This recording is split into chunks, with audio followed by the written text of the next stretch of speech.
Hello everyone and welcome back to my channel. So this video is about new आपकी vacancies of 2024। तो ये आपकी non teaching post आई है आपका नवोदय विद्यालय से। ठीक है, तो वहां पर आपको पता है वहाँ टीचिंग की भी आती है, नॉन टीचिंग की भी आती है। और अब आपका स्टार्ट हो गया है कि जितने भी नया सेशन आता है आपका, तो नए एग्जाम्स नई वैकेंसीज आती हैं।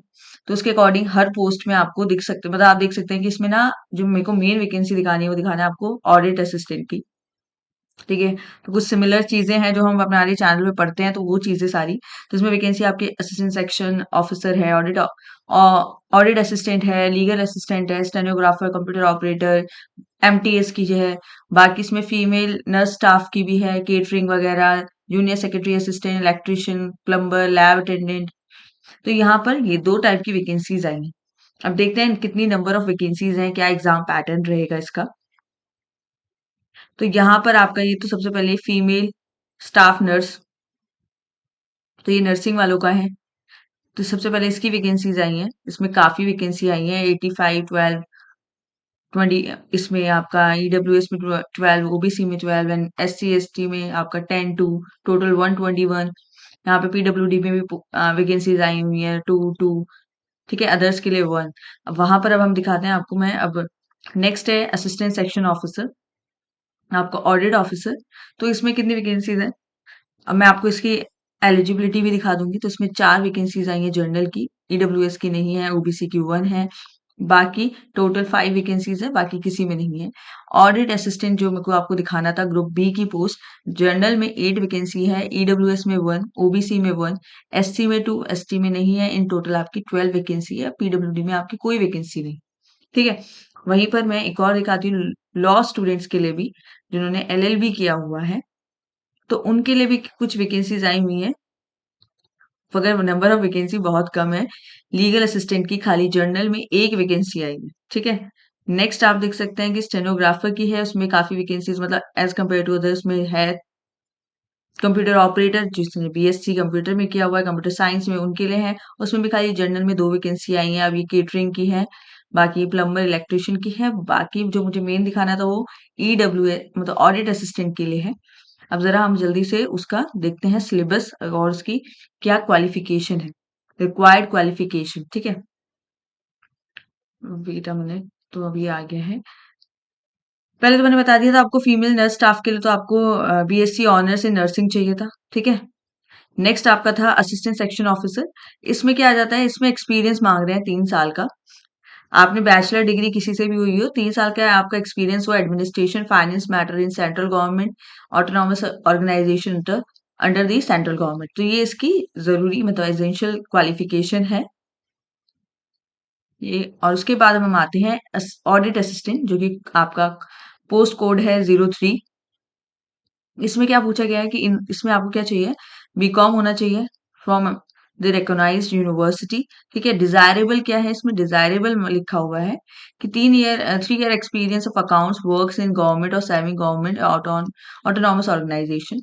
नोट है, direct recruitment will have to be acquire proficiency in operating PCs and pass such test in this regard as the समिति में रिक्वायर। ठीक है, तो आपको पीसी ऑपरेट करना, उसमें आपकी प्रोफिशिएंसी होनी चाहिए, और जो इन्होंने कोई आपका टेस्ट लगा रखा होगा समिति के द्वारा, तो वो आपको पास करना होगा। ठीक है, नेक्स्ट देखते हैं अब इसमें। नेक्स्ट मैं आपको अब दिखाती हूँ जल्दी से इसका एग्जाम पैटर्न क्या है ऑडिट असिस्टेंट का। तो अब ये ऑडिट असिस्टेंट यहाँ पर है, ये रहा।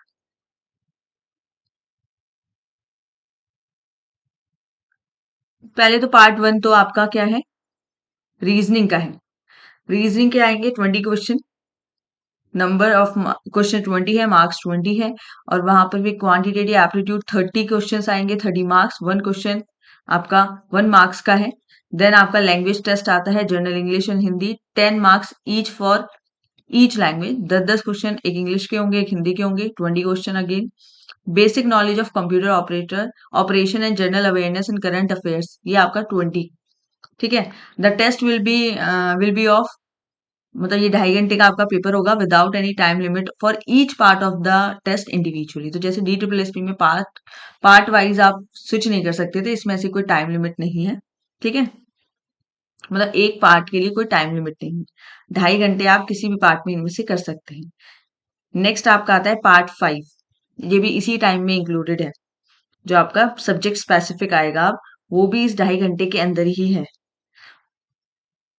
इसमें आपको क्या चाहिए, सब्जेक्ट नॉलेज किसकी होनी चाहिए, आपको अकाउंटेंसी की होनी चाहिए, एनुअल अकाउंट्स की, taxation, budgeting, auditing and financial management and आपका जीईएम। ठीक है, 40 क्वेश्चंस आएंगे, 40 मार्क्स के, टोटल आपका 130 का पेपर होगा। देखो इसमें 40 का ही है ये आपका पार्ट ए, आपका 1 क्लियर होना चाहिए अच्छे से। वो तो जिन बच्चों ने डी ट्रिपल एस पी या फिर जो भी एग्जाम्स की तैयारी करी है, वो उनका पेपर 1 तो ऑलमोस्ट होता ही है स्ट्रॉन्ग। यहाँ सब्जेक्ट की बात आ जाती है, तो ये सब्जेक्ट्स हम पढ़ेंगे, अकाउंटेंसी पढ़ेंगे, ऑडिटिंग जरूर पढ़ना है। ऑडिटिंग आपके जितने भी मैंने अभी आपको असिस्टेंट मैनेजर, असिस्टेंट अकाउंटेंट का बताया, उन सब में यही सिलेबस है। ठीक है, मैंने आपको यही सिलेबस हाईलाइट किया है। बजटिंग, टैक्सेशन, इनकम टैक्स बहुत है, फाइनेंशियल मैनेजमेंट है, एफएम आपका बहुत इंपॉर्टेंट है, अकाउंटेंसी है। और एक स्टूडेंट का मैसेज आया था कि मैम मैं मेरे को इस सब्जेक्ट नॉलेज इतनी नहीं है, मगर अगर वो कॉमर्स के स्टूडेंट है तो उन्हें बेसिक टर्मिनोलॉजी तो सारी चीजें आती होंगी। यहाँ मैं आपको टॉपिक वाइज एक एक चीजें कराऊंगी अब चैनल पे। ठीक है, तो आप 3 महीने में अपना सिलेबस कर सकते हैं, मगर यह है कि आपको रेगुलर क्लासेस अटेंड करके अपने नोट्स और खुद से सेल्फ स्टडी करनी होगी, तभी आपका एग्जाम क्लियर होता है। कि अगर मैं पढ़ाती भी रहूँ तो ऐसा कुछ नहीं है कि आपको हो जाएगा, आपको खुद से सेल्फ स्टडी करनी आनी चाहिए। ठीक है ना, सेल्फ स्टडी बहुत इंपॉर्टेंट है। सेल्फ स्टडी से आप खुद से अपने नोट्स बनाएंगे, रेगुलर पढ़ते रहेंगे, तो आपका खुद से इजीली आप चीजें जब खुद से पढ़ते हैं तो ज्यादा समझ में आती है। यहाँ मैं आपको गाइडेंस दूंगी, आप थोड़ा खुद से पढ़ना, बुक से पढ़ना। ठीक है, यहाँ लिमिटेड कंटेंट हो जाता है तो थोड़ा बुक से पढ़ना, एक बार मैं बता दूंगी, देन बुक से पढ़ोगे तो आपको चीजें क्लियर हो जाएंगी, खुद से इंटरेस्ट आएगा तो आप फिर पढ़ना स्टार्ट कर देंगे। ठीक है, तो सिलेबस 3 महीने में आपका हो जाएगा। तो ये अब ये मान लो कि 3 महीने ऐसे हैं कि इसके बाद आपके exams, different types of exam सारे स्टार्ट हो जाएंगे। ठीक है, सितंबर, अक्टूबर, शायद कुछ जुलाई में भी हो जाए। जो आपके पीजीटी हैं, D triple S P PGT commerce के स्टूडेंट्स हैं, उनका है कि वो जुलाई अगस्त ऐसे उनके एग्जाम हो जाए, क्योंकि उनकी वैकेंसी को आए हुए मतलब फैब में आई है, तो हम 3-4 महीने या 5 महीने भी लगा लें तो 5 महीने से थोड़ा हो सकता है। मार्च, अप्रैल, मई, जून, जुलाई, अगस्त, तो अगस्त है। ठीक है, ये मान लो या जुलाई लास्ट ले लो, अगस्त, सितंबर, यहाँ पर आपके आ जाएंगे एग्जाम। सो अपनी प्रिपरेशन स्टार्ट कर दीजिए। That's all for today. I hope you guys like this session, so please like, share and subscribe my channel. Thank you.